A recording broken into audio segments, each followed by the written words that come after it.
As you know, with the increase in the growth of mobile phone markets, the demand for chargers have also increased in the past few years. But do we know the working principle behind our chargers or which technology is applied to it, and can we repair it on our own? So hang on, this video is for you and we will cover each and every detail you should know about the chargers.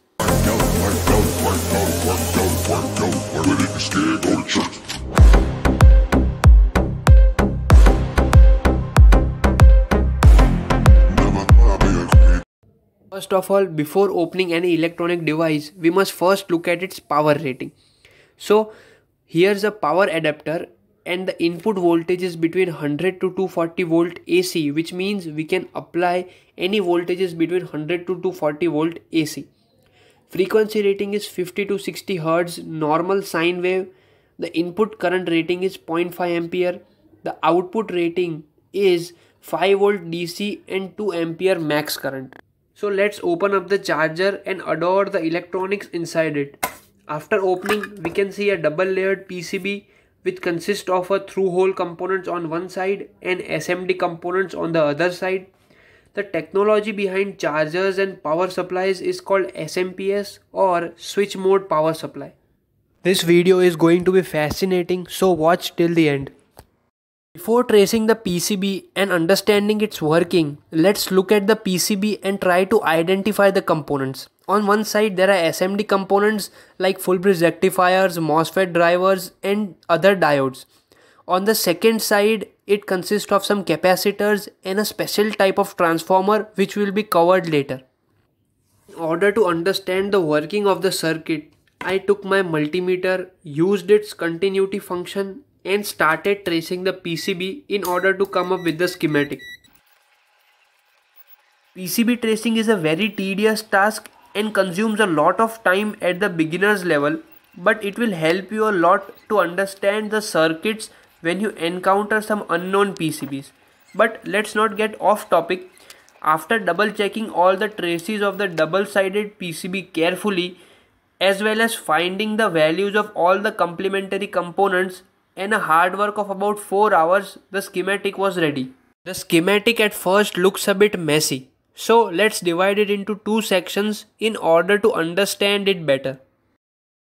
Let's explore the first section. The first section consists of a connector that goes into 220 volt mains plug in our home outlets. The second component in the first section is very important one. It is the fuse which protects the circuit from overcurrent. And now comes our hero, the full bridge rectifier, which rectifies the AC signal into DC signal or a bidirectional signal into unidirectional signal. But there is one problem. There are ripples present in the signal after rectifying it, which are then straightened or made pure DC by using filters like capacitors and resistors. So as you can see, this IC is the brain of the charger circuit and is some Chinese IC which controls the entire functioning of charger. It is a feedback IC which takes feedback from the resistors R4 and R5 in the form of voltage dividers and constantly monitors the voltage and changes the output according to the input supplied to it.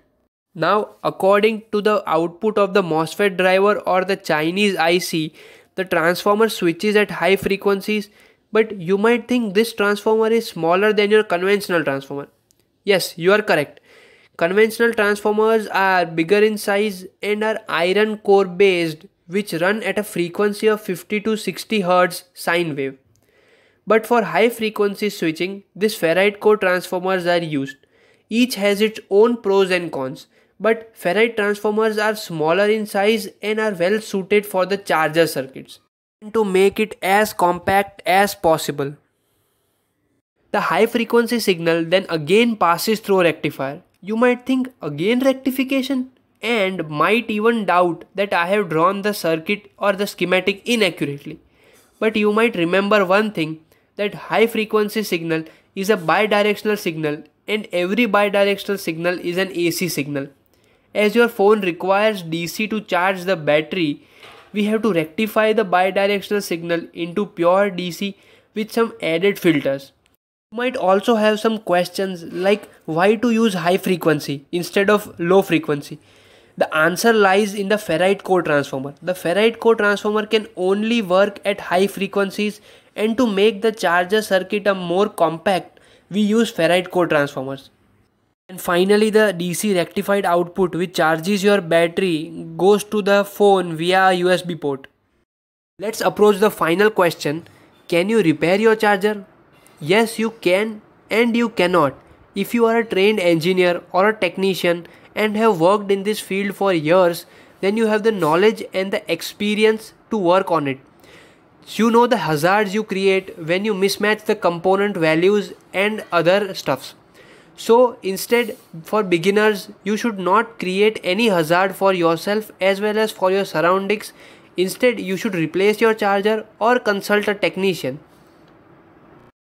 Hit the bell icon, subscribe to my channel so you get all the notifications for the later coming videos which will fascinate you as we will explore the deep principles behind electronics. So, thank you for watching. Like, share and subscribe, and see you next time.